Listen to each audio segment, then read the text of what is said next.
So here's how to add Snapchat pixel to your Shopify store. It's actually quite easy to do, so make sure you watch to the very end and don't skip any important steps.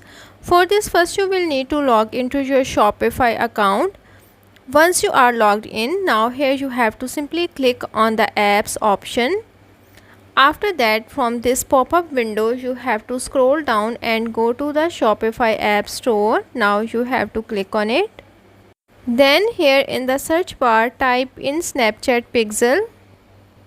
Once you search for it, now you will be able to view these apps in the app store.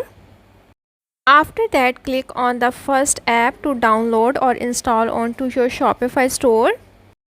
Click on install option to install the app onto your Shopify store. Then here at this page you will be able to view install app option at the top right corner. As you can see, that app have been successfully installed. So that's how to add Twitter pixel to your Shopify store.